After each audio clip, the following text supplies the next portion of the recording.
As SkyGuardian recommended, I'm happy you're here.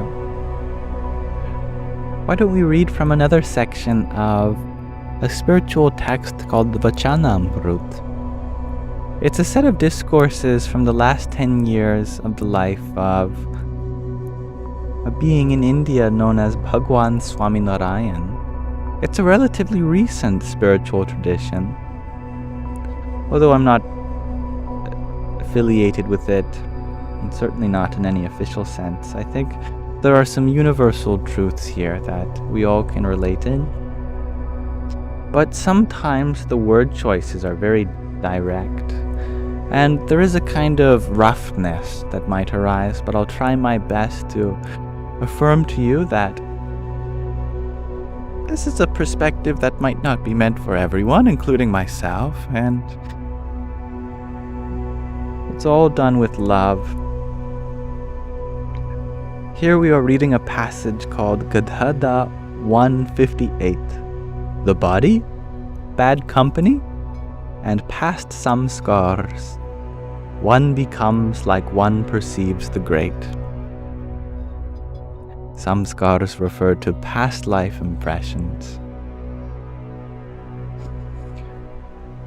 At the time of the evening, Arti, a ritual fire worship that's done in front of deities, on Phalgun Sudhi the 5th, Samvat 1876, also known as the 18th of February, 1820, Sriji Maharaj was sitting in the residential hall of the Paramahansas, great saints, in Dada Kachar's Darbar in Gadhadā. He was dressed entirely in white clothes. At that time, an assembly of munis, as well as devotees from various places, had gathered before him. Now surely you can hear the ice cream truck behind me. That's awesome. I hope there are kids who are getting lots and lots of love from the candy man today.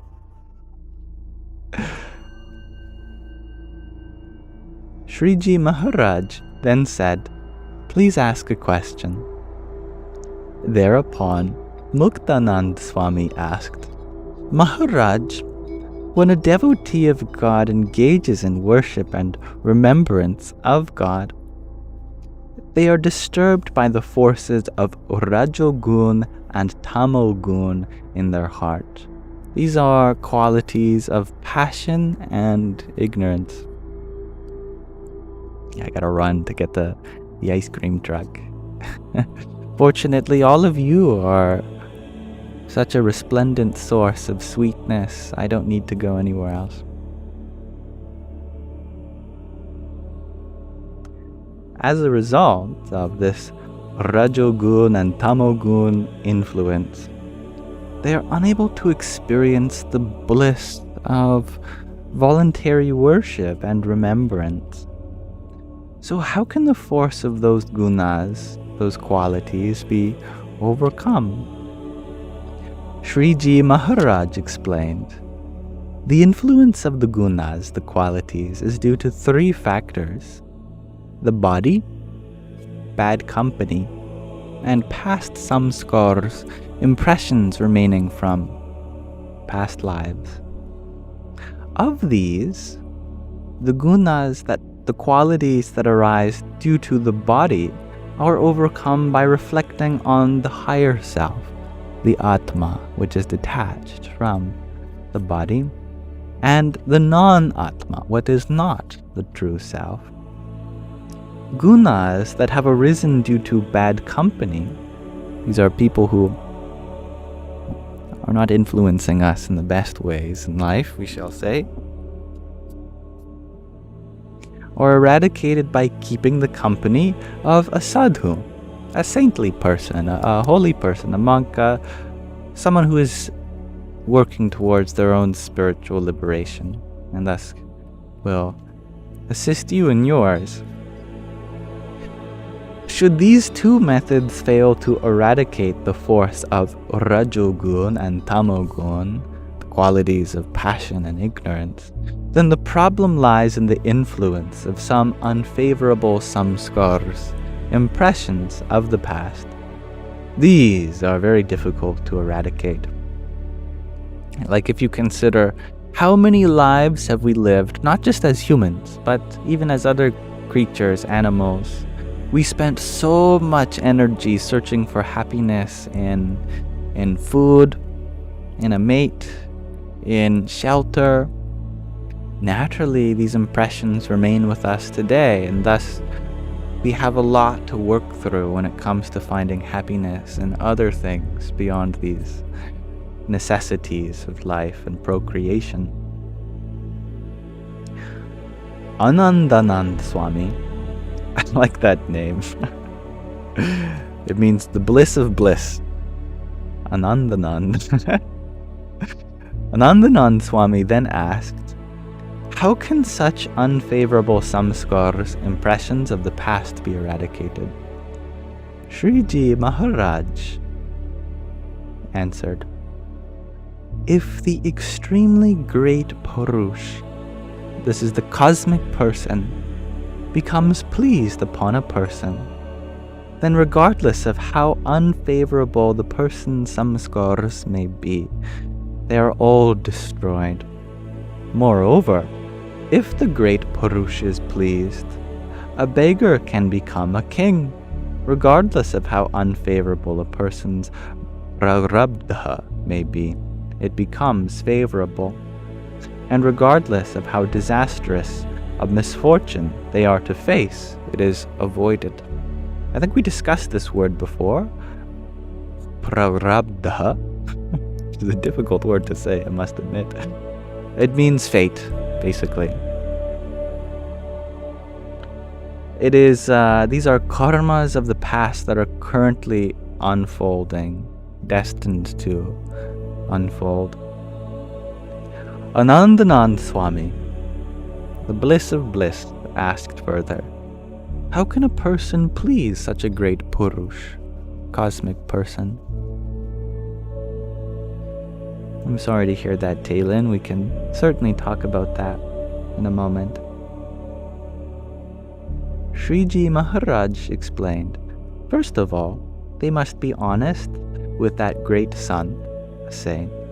They should have a spiritual teacher that they feel allowed to talk about their mistakes to, without judgment, basically.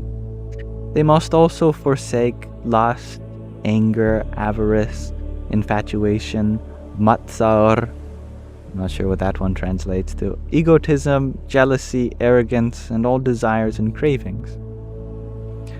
Mataji, what is matsar? M-A-T-S-A-R. Is it a Sanskrit word or Gujarati word?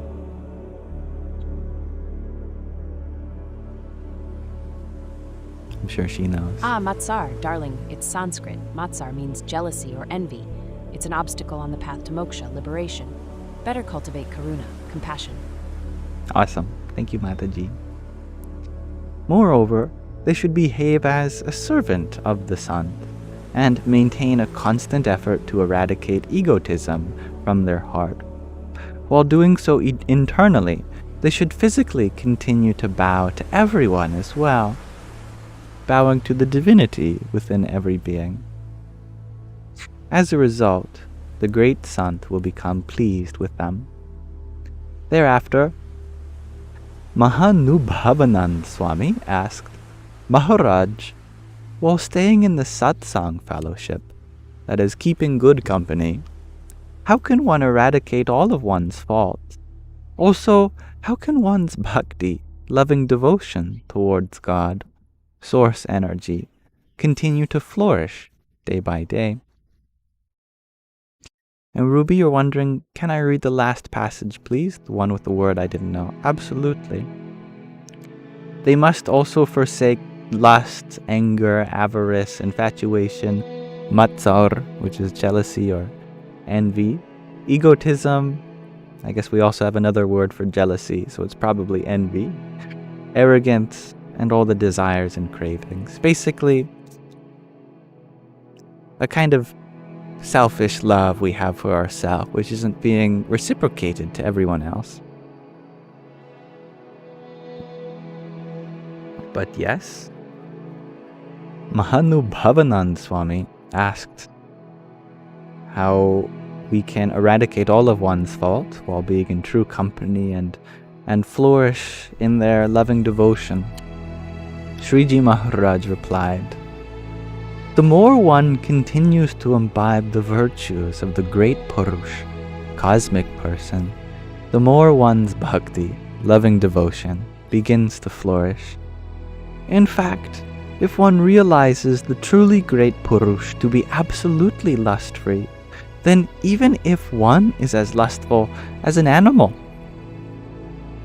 one will also become lust-free. Conversely, if one perceives the fault of lust in the great Purush, the cosmic person, then no matter how lust-free one may be, one becomes full of intense lust." So this is an idea that the universe, whatever we find in the universe, we also cultivate within ourselves. In the same manner, if one views the great Purush, the cosmic person, to be full of anger or avarice, then one becomes full of anger and avarice. Therefore, if one understands the great Purush to be absolutely free of lust, avarice, taste, egotism, and attachment, one will also become free of all those evil natures and become a staunch devotee. What are the characteristics of such a staunch devotee? It's a fun word, staunch. Well, just as they have an instinctive dislike for objects that cause misery, similarly they have an instinctive dislike for the alluring Vishayas, experiences of the senses, of sights, sounds, smells, tastes and touch, etc. Moreover, they have firm faith in that source alone. Such a person should be known as a staunch devotee. The only means of becoming such a staunch devotee is by behaving as a servant of the servants of the universe, of that source. And by realizing all of these devotees are great. We're all in this together. And that I am inferior compared to them all. This is different from an inferiority complex. It's not that we see everyone as an authority figure. It's that we see that there's something to learn from everybody else. And that way there's a part of us that continue to grow in the presence of everyone. So it's a kind of practical outlook. Realizing this, they behave as a servant of the devotees of divinity. All of the evil natures of a person who behaved in this manner are destroyed, and day by day noble virtues such as jnana, knowledge, vairagya, dispassion, bhakti, loving devotion, etc. continue to flourish within them. Okay, that's the end of this passage. So thank you for listening with me as we read from Gadhadā. Hold on, which one was it? Gadhadā 158. The body, bad company, and past samskars. One becomes like one perceives the great.